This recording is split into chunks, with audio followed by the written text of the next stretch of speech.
구원을 사모하시면서 오늘도 복음과 율법을 방문하신 성도 여러분, 주님의 이름으로 환영합니다.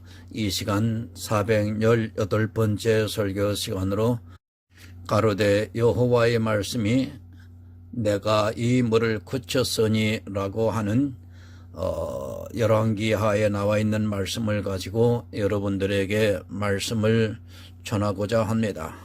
이 영적 설교 시간을 통해서 여러분들에게 지혜로운 영혼의 시간이 되기를 간절히 사모하면서 말씀을 전하고자 합니다. 오늘 본문은 열왕기하 2장 19절에서 22절이 되겠습니다. 그 성 사람들이 엘리사에게 고하되 우리 주께서 보시는 바와 같이 이 성읍의 터는 아름다우나 물이 좋지 못하므로 토산이 익지 못하고 떨어지나이다. 엘리사가 가로되 새 그릇에 소금을 담아 내게로 가져오라 하매 곧 가져온지라. 엘리사가 물 근원으로 나아가서 소금을 그 가운데 던지며 가로되 여호와의 말씀이 내가 이 물을 고쳤으니 이로조차 다시는 죽음이나 토산이 익지 못하고 떨어짐이 없을지니라 하셨느니라 하니 그 물이 엘리사의 말과 같이 고쳐져서 오늘날에 이르렀더라. 아멘.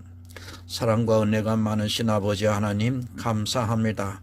이 시간도 복음과 율법의 설교 시간을 준비해서 영적인 영생의 말씀을 전하게 하시는 것을 감사합니다. 특별히 토산이 익지 못하고 또한 낙태가 되는 문제에 대해서 하나님 이 비유를 통해서 오늘날 이 시대에 무엇을 말씀하고 있는지를 하나님 전하고자 합니다. 교회 안에 일어나는 사건임을 하나님 전하고자 하옵는데 전하는 저의 심령 속에와 듣는 성도의 심령 속에 함께 해 주셔서 바로 전하고 바로 깨달아 바른 복음으로 살아가는 지혜로운 하나님의 아들들이 탄생되게 도와 주시옵소서. 예수 그리스도 이름으로 기도드리옵나이다. 아멘. 성도 여러분, 구약입니다. 그림자로 기록이 되어 있습니다. 사실 성경을 바로 해석을 하는 사람이라면 신약보다는 구약이 더 어렵다는 것을 깨닫고 있습니다. 이스라엘 백성들에게는 불행한 일이기도 합니다. 만약에 그들이 구약과 신약이 같이 주어졌더라면 아마도 이 시대 교회 안에 있는 사람들보다 더 많은 사람이 구원을 받았을 것이 분명합니다. 신약은 그래도 어느 정도 실체가 보입니다. 그러나 구약은 전혀 안 보이다 보니까 말씀을 바로 해석을 한다는 것이 쉽지가 않은 일입니다. 하나님께서는 이 세상 모든 사람이 구원을 받기를 원하시고 있지만 사람들은 그 성경을 보는 마음부터가 달라서 스스로 망하는 길로 가고 있습니다. 가장 문제는 이 시대의 목사들입니다. 성경을 해석하는 것에 따라서 그 영혼이 죽고 살 수 있다는 것을 분명히 깨닫고 있어야 하는데도 전혀 그렇지를 않고 있습니다. 아니, 자기들이 배운 것이 마치 전부 바른 것으로 생각을 하고 있고 거기서 벗어나지를 못하고 있습니다. 자기가 신학교에서 배워왔던 그것을 그대로 가지고 있고 또 신앙생활을 하면서 배웠던 것을 기초로 삼고 있습니다.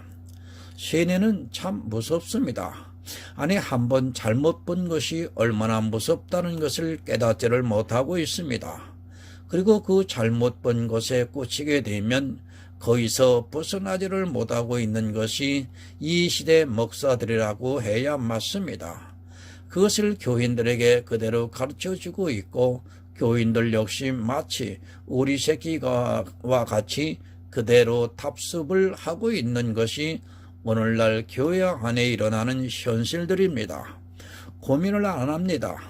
성경을 보면서 전혀 고민을 하지 않고 있습니다. 분명히 자기 마음에서는 감동을 받고 있으면서도 전혀 고민을 하지 않고 있는 것이 이 시대 교회의 모습이라고 보면 맞습니다. 자기가 설교한 그것이 마치 칼과 같다는 것을 늘 기억하고 있어야 합니다. 내가 칼을 어떻게 사용하는가에 따라 생명을 무참하게 죽일 수도 있고 또 살릴 수도 있지만 영혼이라는 것이 보이지도 않고 느껴지지도 않다 보니까 칼을 아무렇게나 휘두르고 있는 것이 이 시대 가르치는 자들의 모습입니다. 책임의식이 없습니다. 아니, 문제는 자기가 바로 믿고 있다고 생각을 하고 있다는 것입니다. 자기가 바르다고 생각을 하기 때문에 더 이상의 고민이 필요하지 않고 또 생각할 필요도 없는 것입니다.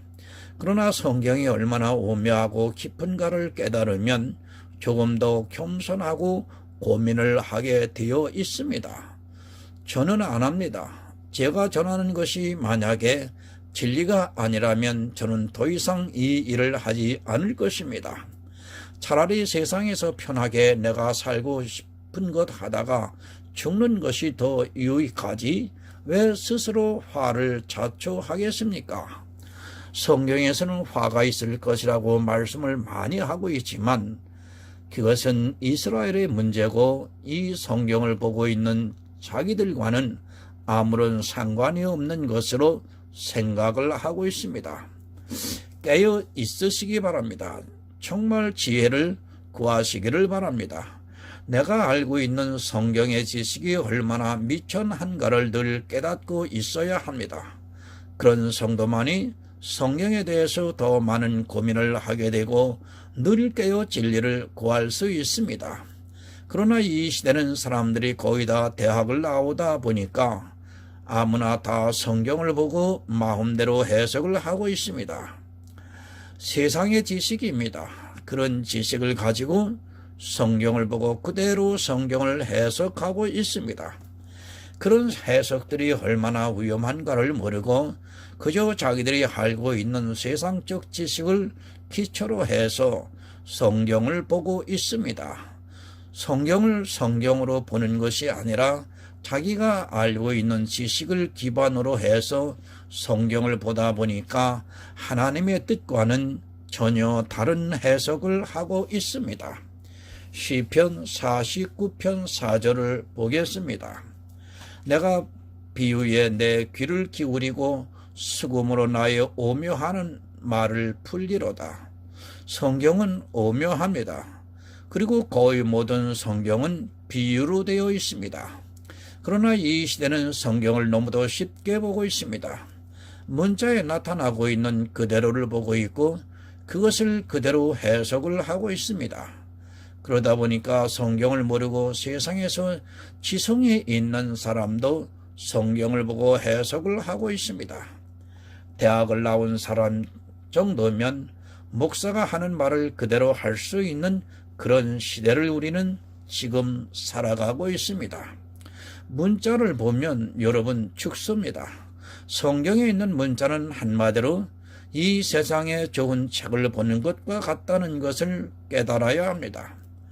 그런 좋은 책을 보아서는 절대로 구원을 받을 수 없다는 것을 성경이 가르쳐주고 있습니다. 하지만 사람들은 성경을 문자로 보고 있고 그것을 따라가려고 하고 있습니다. 비유라고 하니까 오해하지 마시기 바랍니다. 이 세상에 어떤 것을 가져다가 비유로 풀려고 하지 마시기 바랍니다. 성경은 비유로 되어 있지만 그 비유의 답이 성경 안에 있다는 것을 늘 기억을 하고 있어야 합니다. 하지만 사람들은 그 비유가 너무 더 어렵기 때문에 고민하기 싫어서 성경을 문자 그대로 보려고 하고 있습니다. 비유를 보아야 합니다. 비유가 무엇이라는 것을 모르는 사람은 없을 것입니다. 그런데도 비유로 풀려고 하지를 않고 있습니다. 왜 비유로 풀지를 못하는가 하면 열려지지가 않기 때문입니다. 한두 가지 정도는 비유로 해석을 할 수 있는데 성경을 계속해서 해석을 하다 보면 도무지 안 보이는 말씀들이 많이 있습니다. 그것은 저 역시도 마찬가지입니다. 저도 때로는 안 보입니다. 성경은 정말 오묘해서 정말로 안 보이는 말씀들이 너무도 많이 있습니다. 저도 나름대로는 성경을 많이 해석을 하고 있고 그리스도 편지를 통해서 글로 남기고 있지만 이제 겨우 기초를 보고 있습니다. 정말 그 뜻이 무엇인가를 모르고 있는 사람들이 많다는 것을 인정합니다. 그것은 성경이 그만큼 오묘하기 때문에 성령께서 감동을 주시지 않으면 도무지 깨달을 수 없기 때문입니다. 그런데 어떻습니까? 자기가 이 세상에 이성적 지식이 있으면 성경을 보고 해석을 하고 있습니다. 특히 인터넷을 보면 아무나 성경을 해석하고 있고 그것을 전하고 싶어서 아주 열심을 내고 있는 것을 보게 됩니다. 그 일이 얼마나 복음을 방해하고 있는 줄을 모르고 영혼들을 무참하게 죽이고 있는 일이라는 것을 모르고 너무도 열심을 내고 있습니다. 안타깝습니다. 자기가 무슨 일을 하고 있는 줄을 모르고 있습니다. 정말로 안타까운 것은 제가 누군지도 모르고 자기가 쓴 말을 저에게 끊임없이 보내고 있는 사람이 있습니다. 벌써 그가 보낸 말을 한 편만 모아도 그의 생각을 알 수 있는데 정말 지치지 않고 벌써 1년이 넘게 보내고 있습니다. 그러나 안 봅니다. 아니, 볼 필요도 없는 쓰레기 같은 글입니다. 그런 글을 써가지고 그렇게 열심을 내고 있습니다.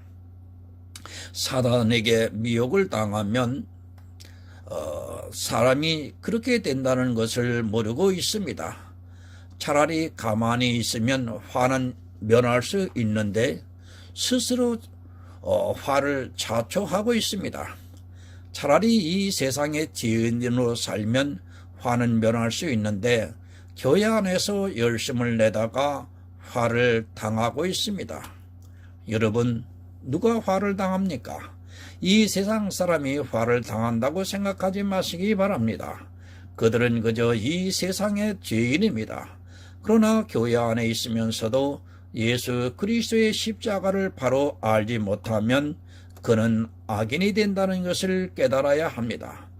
죄인은 그냥 죽으면 끝이 나지만 악인은 화가 있다는 것을 성경이 가르쳐주고 있지만 사람들은 그 악을 행하는데 오히려 열심을 내고 있습니다. 왜 열심을 냅니까?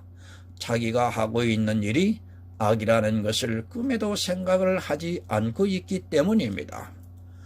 혹시라는 생각을 가져도 그렇게 열심을 내지 않을 것입니다.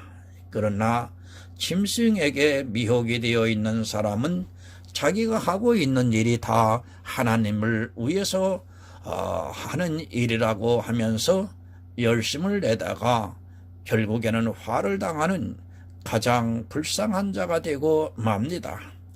이 세상 사람이 불쌍합니까? 그렇게 생각하지 마시기 바랍니다. 이 세상 사람도 물론 불쌍할 수 있겠지만 교회 안에서 악을 행하고 있는 사람들이 더 불쌍합니다. 자기는 선이라고 생각을 하면서 악을 행하는 일에 열심을 내고 있는 사람들에게는 특별한 형벌이 있다는 것을 여러분 반드시 깨달으셔야 합니다. 예수님께서 말씀을 하셨습니다. 화 있을진저 이스라엘의 바리새인과 서기관과 제사장들에게 그리고 그들의 말을 듣고 있는 이스라엘 백성들에게 말씀하셨습니다. 이 세상 사람을 향해서 화가 있다고 말씀을 하지 않았습니다. 이 말씀은 지금 이 시대도 교회 안에 있는 사람들에게 화가 있을 것이라는 말씀입니다. 그러나 그런 말씀을 보면서 그것은 이스라엘의 문제고 자기들과는 아무런 상관이 없는 것으로 생각을 하고 있습니다. 성경은 예표입니다. 이스라엘이 그렇게 했으면 이 시대도 그렇다는 것을 늘 기억을 하고 성경을 보아야 합니다. 제가 늘 강조를 하고 있지만 이스라엘이 예수 그리스도를 십자가에 못 박아 죽였다면 이 시대도 마찬가지로 예수님께서 오셨다면 누가 못 박아 죽이는가 하면 바로 교회 안에 있는 사람들이 그렇게 한다는 것을 깨달아야 합니다. 그런데 어떻게 생각을 합니까? 이스라엘은 비록 그렇게 했을지라도 자기들은 절대로 그렇게 하지 않을 것이라고 생각을 하고 있습니다. 사단이 얼마나 지혜로운가를 모르고 사단의 계략에 모두가 넘어가고 있습니다. 사단은 늘 비교를 하게 만들어서 저들은 나빠도 나는 좋다고 생각하게 만들고 있다는 것을 우리는 알아야 합니다. 그런 비교에 모두가 다 넘어가고 있습니다. 정말 여러분, 성경을 바로 보시기 바랍니다. 이 세상에 죄를 안 짓고 선을 행하는 사람이 하나도 없다고 분명히 가르쳐 주고 있습니다. 그런데도 이 시대 사람들은 자기들은 선을 행하고 있다고 착각을 하고 있습니다. 사단은 이스라엘을 미혹했던 것과 같이 이 시대 역시 그렇게 미혹을 하고 있습니다. 사람이 가지고 있는 비교하는 눈을 가지고 자기들이 조금 더 선하게 느끼게 만들어서 비록 이스라엘은 그랬을지라도 자기들은 안 그렇다고 생각을 하게 만들고 있습니다. 그렇지 않습니까? 예수 그리스도를 십자가에 못 박아 죽이고 싶어도 못 죽이는 것이 이 시대입니다. 그러나 이스라엘에는 예수 그리스도께서 오셨습니다. 그들만 죽였다고 생각하지 마시기 바랍니다. 만약에 이 시대에 예수 그리스도께서 또 오신다면 이 시대의 교회는 분명히 어떻게 하든지 죽이고 말았을 것이 분명합니다. 인생은 똑같습니다. 이스라엘이라고 다르다고 생각하지 마시기 바랍니다. 우리들 역시 똑같이 그들보다 더 지혜롭지 못하다는 것을 늘 기억하고 있어야 하고 늘 깨어 지혜를 구해야 하는데 이 시대는 영생에 대해서 별로 관심이 없습니다. 아니, 교회 안에 있는 것으로 영생을 얻는 것으로 생각을 합니다. 마치 이스라엘이 할례를 받은 것으로 아브라함의 자손이라고 주장을 했던 것과 같이 이 시대는 정통이라고 하는 교회 안에 있는 것으로 영생을 얻었다고 생각하고 있습니다. 여러분, 교회는 늘 타락을 했습니다. 지금 이 시대 교회는 다르다고 생각하지 마시기 바랍니다. 성경은 계속해서 비유로 가르쳐주고 있지만 그 비유를 풀지 않기 때문에 설령 풀었다고 해도 교회가 타락을 한다는 것을 자기들의 입으로 말할 수 없기 때문에 이야기를 하지 못하고 있습니다. 그러나 성경에서는 계속해서 교회가 어떻게 타락을 하는가를 가르쳐주고 있습니다. 본문 19절을 보겠습니다. 그 성 사람들이 엘리사에게 고하되 우리 주께서 보시는 바와 같이 이 성읍의 터는 아름다우나 물이 좋지 못하므로 토산이 익지 못하고 떨어지나이다. 엘리야가 회리바람을 타고 하늘로 올라갔습니다. 이스라엘의 선지자로 엘리야가 활동을 하다가 하나님께서 이제 엘리사에게 그 일을 하게 하라고 하고서 엘리야를 회오리바람으로 해서 하늘로 올려가셨습니다. 엘리야 시대의 막을 내리고 이제 엘리사 시대가 왔으며 엘리야를 따르던 모든 사람들이 다시 엘리사를 따르고 있습니다. 갑절의 영감을 받았습니다. 엘리야가 하늘로 올라가면서 네가 무엇을 구하느냐 하니까 엘리사가 당신의 영감을 갑절을 원한다고 했습니다. 실제 엘리야가 올라가고 나서 하나님의 영감이 엘리사에게 갑절로 임했습니다. 하나님께서는 선지자들을 통해서 우리에게 가르쳐주고 있는 말씀들이 있습니다. 그들이 어떤 일을 한다든지 또 어떤 행동을 하게 해서 가르쳐주고 있습니다. 구약의 선지자들을 통해서 하나님께서 계시해 주고 있는 일들을 우리가 바로 깨달아야 합니다. 그리고 그 성경 말씀을 보면서 우리에게 무엇을 말씀하고 있는가를 바로 깨달아야 합니다. 성경은 그냥 기록이 된 말씀이 아니라 하나하나가 다 우리에게 가르쳐 주시고자 하는 메시지가 있다는 것을 기억하고 보아야 합니다. 한 성에 갔습니다. 그런데 성 사람들이 엘리사에게 이야기를 하고 있습니다. 이 성읍의 터는 아름다우나 물이 좋지 못하므로 토산이 익지 못하고 떨어진다고 말을 하고 있습니다. 이 성읍은 사람들의 눈에 보기에 정말 아름답게 보였기 때문에 이렇게 말을 하고 있습니다. 세번역입니다. 그 성읍 사람들이 엘리사에게 말하였다. 보십시오. 선생님께서도 보시는 바와 같이 이 성읍이 차지하고 있는 자리는 좋지만 물이 좋지 않아서 이 땅에서는 사람들이 아이를 유산합니다.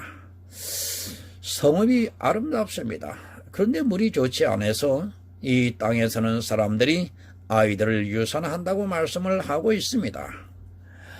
구약은 그림자와 비유라고 말씀을 드렸습니다. 아이들이 유산한다는 것은 그 성읍에서는 생명의 탄생이 안 된다는 것을 말씀하고 있습니다. 무엇이 좋지 않습니까? 물이 안 좋다고 말씀을 하고 있습니다. 지금 무슨 말씀을 하고 있습니까? 이 성읍의 터는 아름다우나 물이 좋지 않아서 아이들이 유산한다고 말을 하고 있습니다. 물을 누가 줍니까? 예수님께서 우물에 물길로 온 여자에게 말씀을 하고 있습니다. 요한복음 4장 14절입니다. 내가 주를 먹는 자는 영원히 목마르지 아니하리니 나의 주는 물을 그 속에서 영생하도록 솟아나는 샘물이 되리라. 이 성읍의 터는 아름답습니다. 이것은 보이는 율법의 의를 말씀하고 있습니다. 겉으로 보이고 있는 율법의 의는 아름답다고 말을 하고 있습니다. 그런데 물이 좋지 않아서 아이들이 유산을 해서 아이들이 더 이상 태어나지를 않고 있다는 말씀입니다.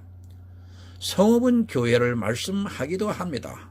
그 교회가 겉으로 아름다우나 물이 안 좋아서 아이들을 유산을 하고 있습니다. 참으로 놀라운 말씀입니다. 이 시대의 교회들이 겉으로 보기에는 얼마나 여러분 아름답습니까? 그런데 물이 안 좋으면 아이를 낳을 수 없습니다. 영혼이 탄생이 안 되고 있다는 말씀입니다. 그 이유는 예수 그리스도께서 주시는 물을 먹는 것이 아니라 성경을 자의적으로 해석을 해서 이 세상의 누룩을 섞어서 먹고 있기 때문에 생명이 탄생이 될 수 없습니다. 성읍의 터가 아름다운 교회가 얼마나 많이 있습니까? 이 시대의 교회는 점점 더 아름답게 지어지고 있습니다. 마치 유럽의 중세 시대를 방불할 정도로 교회가 서로 경쟁을 하면서 아름다운 것을 짓고 있습니다. 그런데 그 안에는 불행하게도 예수님께서 주시는 물이 없습니다. 물론 매일 설교는 하고 있지만 물이 안 좋습니다.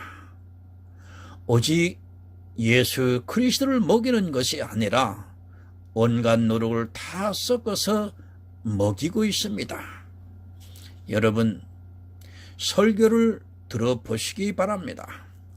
오직 예수라고 하는 그들이 정통이라고 하는 것을 주장하기 위해서 겨우 한마디 합니다. 그리고 이 세상의 예화를 이야기하고 있고 유머를 이야기하고 있고 정치 사회를 이야기하고 있고 또 이 세상의 지적인 것을 전하고 있습니다. 성읍이 아무리 아름답고 터가 좋아도 그런 상태에서는 절대로 구원을 받을 영혼이 탄생이 안 된다는 것을 여러분 깨달으셔야 합니다. 생수를 먹어야 합니다. 주님의 말씀과 같이 배에서 생수의 강이 흘러 넘쳐야 합니다. 그런데 이 성읍은 터가 좋고 겉보기에는 너무도 아름답지만 물이 안 좋으니까 구원을 받을 사람이 없다는 것을 말씀하고 있습니다. 이 시대에 아름다운 교회가 들어가 있다고 자기가 구원을 받았다고 생각하지 마시기 바랍니다. 내가 마시고 있는 물이 어떤 물인가를 바로 분별을 해야 합니다. 이것은 내 영혼의 생명과 직결이 되고 있습니다. 왜 모릅니까? 오직 예수 그리스도에 대해서만 전하면 그 물은 참 좋습니다. 그러나 예화를 전한다든지 이 세상의 정치를 전한다든지 유머를 전한다든지 심지어는 드라마 이야기를 한다든지 또 이 세상의 지적인 이야기, 감동적인 이야기를 하고 있다면 그 물은 안 좋은 물입니다. 그 물을 먹고 있는 상태에서는 여러분 절대로 생명의 탄생이 될 수 없습니다. 그리고 너무 중요한 것이 있습니다. 율법을 지키라는 이야기를 듣는 것입니다. 또 은사에 대해서 너무 강조를 하는 것입니다. 여러분이 교회 안에서 이런 이야기를 듣고 있다면 물이 엄청 안 좋아서 거기서는 생명이 탄생될 수 없습니다. 율법을 지키라는 이야기를 들어도 모릅니다. 11조를 믿음이라고 말한다면 더 이상 할 이야기가 없습니다. 그냥 그 물을 먹다가 죽는 수밖에는 없습니다. 자기들이 교회 안에서 행하고 있는 행위들을 믿음이라고 한다면 더 이상 무슨 말이 필요하겠습니까? 그 물을 먹다가 죽는 수밖에는 없습니다. 그러나 이 시대는 자기가 어떤 물을 먹고 있는 줄을 모르고 있습니다. 자기가 먹고 있는 물이 어떤 물인가를 도무지 깨닫지를 못하고 있습니다. 물이 중요합니다. 너무도 중요합니다. 그러나 이 시대는 자기들이 어떤 물을 먹고 있는 줄을 전혀 모르고 있습니다. 예수님께서 주시는 오직 예수 그리스도에 대해서 전하는 그 말씀은 듣는 것이 아니라 거의 율법에 대해서 듣고 있고 은사에 대해서 듣고 있고 이 세상의 지식에 대한 노력을 듣고 있습니다. 그런 것을 예수 그리스도와 함께 섞어서 듣고 있다면 절대로 그 성읍에는 영혼이 탄생이 되지 않는다는 것을 깨달아야 합니다. 오직 예수입니다. 물이 나쁘다는 것은 오직 예수가 아니라 누룩이 섞인 것을 먹고 있다는 말씀입니다. 성경은 참으로 놀랍게도 우리에게 이렇게 바로 가르쳐주고 있지만 사람들은 깨닫지를 못하고 있습니다. 오직 예수만을 전하면 오히려 그것이 맛이 없다고 투정을 하는 것이 이 시대 교회 안의 모습들입니다. 자기들의 지적인 수준이 너무 높다 보니까 오직 예수를 먹는 것은 너무도 싱거운 말씀으로밖에 들리지가 않고 있습니다. 갈라디아서 4장 19절을 보겠습니다. 나의 자녀들아 너희 속에 그리스도의 형상이 이르기까지 다시 너희를 위하여 해산하는 수고를 하노니. 사도 바울이 갈라디아서를 통해서 말씀을 하고 있습니다. 종과 아들의 비유입니다. 누가 종이고 누가 아들인가를 말씀을 하고 있습니다. 교회 안에 있지만 누구는 종으로 살아가고 있고 누구는 아들로 살아가고 있다는 말씀입니다. 사도 바울이 갈라디아 교회의 복음을 전했지만 그들은 금세 종이 되고 말았습니다. 구원을 사모하시면서 정말 오늘 저희 설교 시간을 방문하신 성도 여러분, 다시 강조하여 말씀드립니다. 율법의 종이 되었습니다. 그런 그들에게 사도 바울이 말씀을 하고 있습니다. 율법을 지키고 있는 갈라디아 교회 안에 있는 사람들에게 너희 속에 그리스도의 형상이 이르기까지 다시 너희를 위해 해산하는 수고를 한다고 말씀하고 있습니다. 물이 안 좋아서 율법을 먹고 있는 갈라디아 교회 사람들에게 지금 이 말씀을 하고 있습니다. 여러분, 똑같은 말씀입니다. 엘리사 시대의 성읍은 아름답고 터가 좋았으나 그 물이 안 좋아서 아이를 유산했습니다. 해산을 하지 못했다는 말씀입니다. 율법주의에 물들어 있는 이스라엘을 엘리사를 통해서 가르쳐주고 있습니다. 해산을 하려면 반드시 진리의 말씀을 들어야 하는데 물이 안 좋아서 더 이상 아이들을 낳을 수 없다고 말씀을 하고 있습니다. 마찬가지입니다. 이 시대도 교회가 아무리 아름답다 해도 그 안에 있는 물이 안 좋으면 절대로 해산할 수 없다는 것을 깨달아야 합니다. 그런데도 이 시대는 아무 물이나 닥치는 대로 먹고 있습니다. 심지어는 미디어를 통해서 하루 종일 물을 먹고 있지만 실제 그 물로 인하여 자기 안에 영혼의 탄생이 안 된다는 것을 전혀 깨닫지를 못하고 있습니다. 말씀 너무 중요합니다. 그런데 그 중요한 말씀을 아무렇게나 듣고 있습니다. 온갖 물을 섞어서 먹이면서도 자기가 구원을 받았다고 생각을 하고 있습니다. 내가 지금 먹는 물이 어떤 물인가를 모르면 그 성읍이 아무리 아름답고 터가 좋아서 모든 사람의 눈에 좋게 보일지라도 생명의 탄생이 안 된다는 것을 깨달아야 합니다. 잘 분별을 하시기 바랍니다. 제가 앞에서 말씀을 드린 그런 것들만 주의해도 내가 무슨 물을 먹고 있는 줄을 쉽게 알 수 있습니다. 그러나 이 시대는 너무 나쁜 물에 중독이 되어서 이제는 그 마약을 끊을 수 없는 지경까지 이르렀지만 도무지 깨닫지를 못하고 있습니다. 오직 예수가 무엇인가도 모르고 그저 예수를 믿으라는 말 한마디에 오직 예수를 전한다고 생각을 하고 있습니다. 생명의 문제입니다. 죽고 사는 문제입니다. 그것이 육적인 것이라면 사람들이 이렇게 하지는 않을 것입니다. 영혼의 문제다 보니까 전혀 모르고 그저 무감각하게 살아가고 있는 것을 볼 수 있습니다. 내 육체의 생명이 죽는다 해도 그렇게까지는 하지 않을 사람들이 자기 영혼이 죽는 그 물을 먹으면서도 그것을 아주 맛있게 잘 먹고 있습니다. 본문 20절을 보겠습니다. 엘리사가 가로되 새 그릇에 소금을 담아 내게로 가져오라 하매 곧 가져온지라. 물이 나쁩니다. 그런데 엘리사가 새 그릇에 소금을 담아 내게로 가져오라고 말씀을 하고 있습니다. 물이 나쁜데 소금입니다. 우리가 잘 알고 있듯이 물에 소금을 타면 짜서 그 물을 먹을 수 없습니다. 그런데 엘리사는 새 그릇에 소금을 가져오라고 하고 있습니다. 이 소금에 대해서 한번 살펴보겠습니다. 시 34편 8절을 보겠습니다. 너희는 여호와의 선하심을 맛보아 알지어다. 그에게 피하는 자는 복이 있도다. 여러분, 소금이 무엇입니까? 하나님의 선하심이 소금입니다. 너희는 여호와의 선하심을 맛보아 알지어다. 그에게 피하는 자는 복이 있다고 말씀을 하고 있습니다.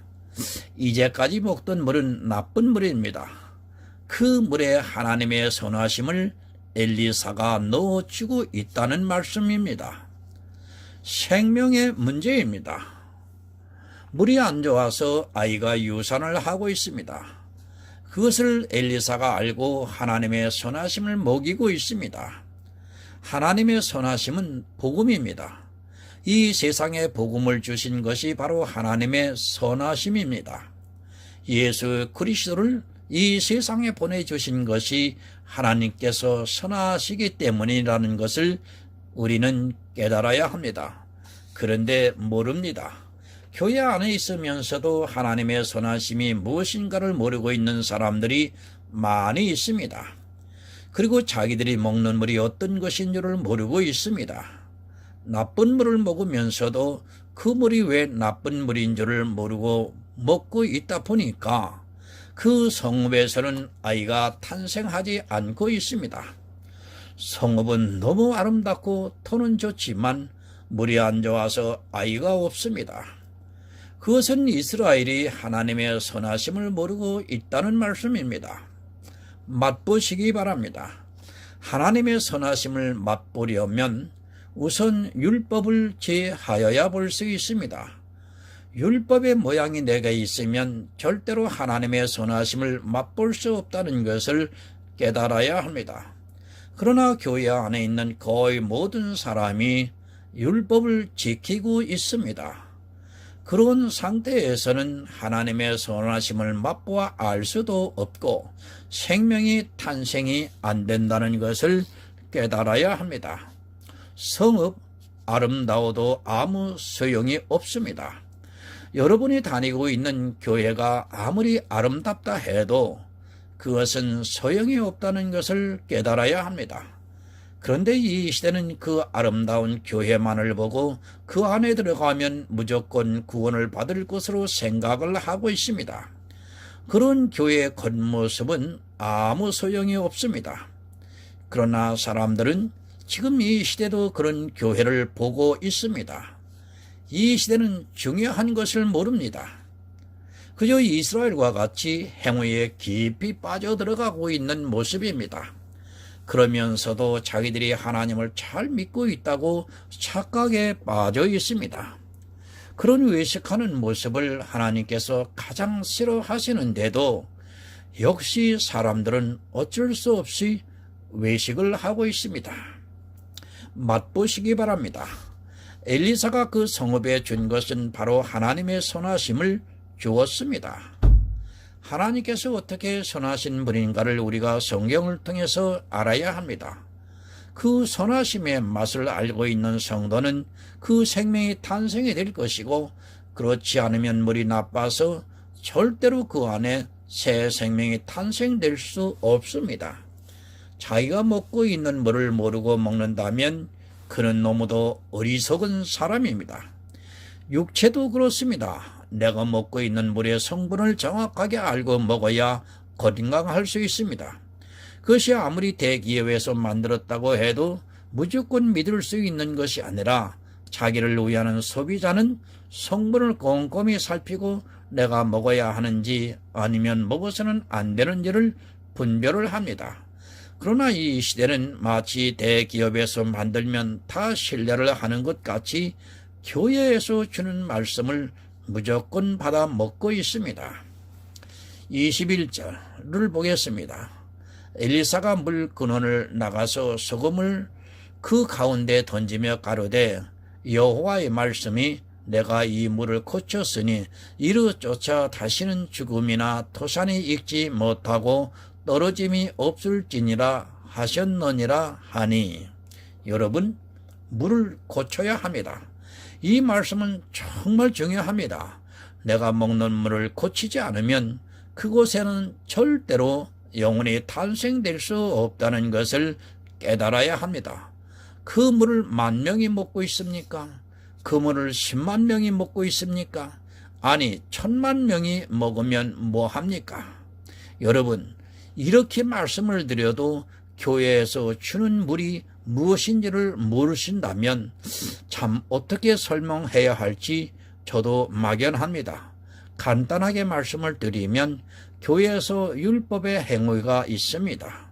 11조 그 외에 주일 성서, 아주 중요한 것이 또 있습니다. 모든 절기를 다 지키고 있습니다. 여러분, 교회에서 권장하는 절기를 한 가지만 드려도 여러분, 그것은 나쁜 물입니다. 그것은 생명을 잉태할 수 없는 물입니다. 그러한 물을 먹으면 아이가 유산합니다. 사도 바울과 같이 복음을 전해도 정말 해산하는 수고를 해야 하는데 물이 나쁘면 그것의 결과는 보나마나 뻔한 것입니다. 한국 기도가 10,000,000명이라고 자부하지 마시기 바랍니다. 그런 숫자는 아무런 소용이 없습니다. 그 성읍이 아름답고 터가 좋으면 뭐합니까? 그곳에서 나는 물이 나쁘면 그 사람 모두가 다 죽는다는 것을 성경이 가르쳐주고 있습니다. 자기 육체를 위해서도 안 그럴 것입니다. 그런데 영혼을 위하는 물인데도 아무 것이나 먹습니다. 육체 같으면 물이 나쁘면 금세 탈이 나서 알 수 있는데 영혼의 물은 자기가 죽을 때까지 그런 탈이 안 나기 때문에 사람들은 모르고 있습니다.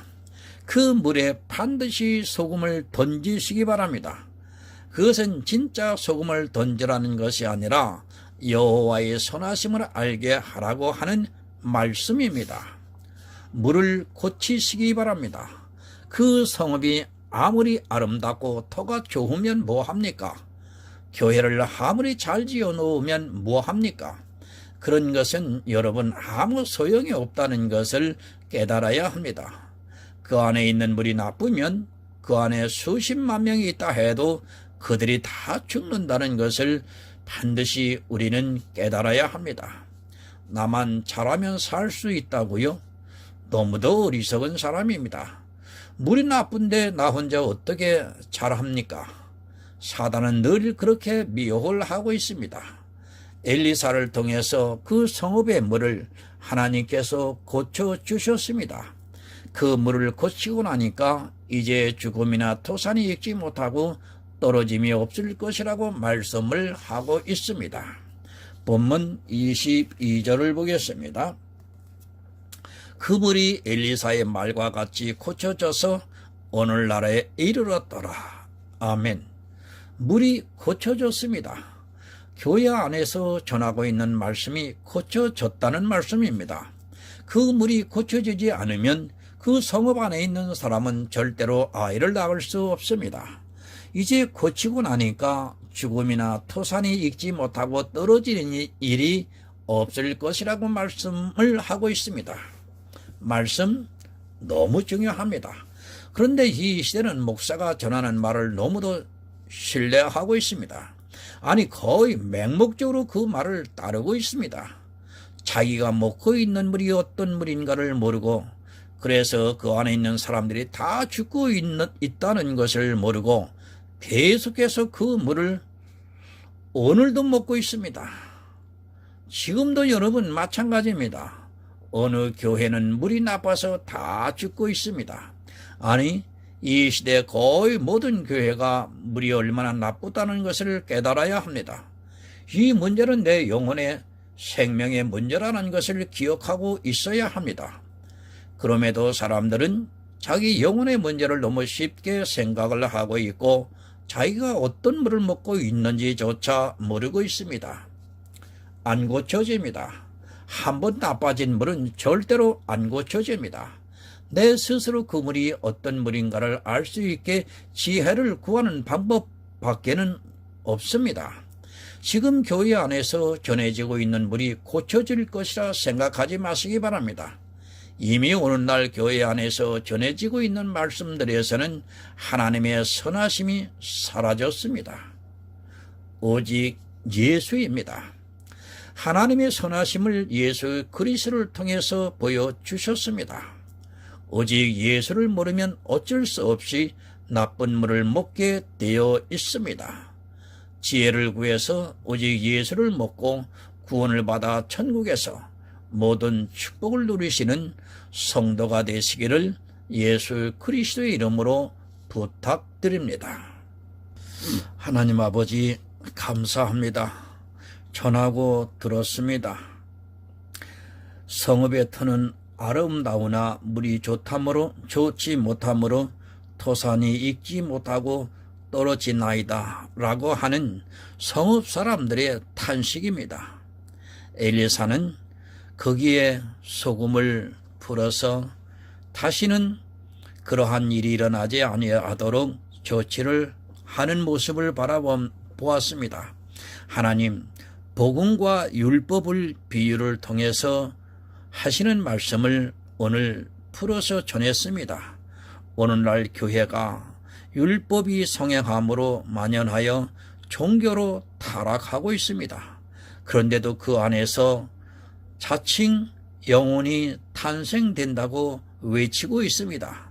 하나님, 얼마나 아이러니한 일입니까? 하나님 아버지, 오늘날 이 한국의 교회를 하나님 말씀으로 다시 정화시켜 주셔서 구원에 이르는 하나님의 아들들이 탄생되게 하여 주시옵소서. 예수 그리스도의 이름으로 기도드리옵나이다. 아멘.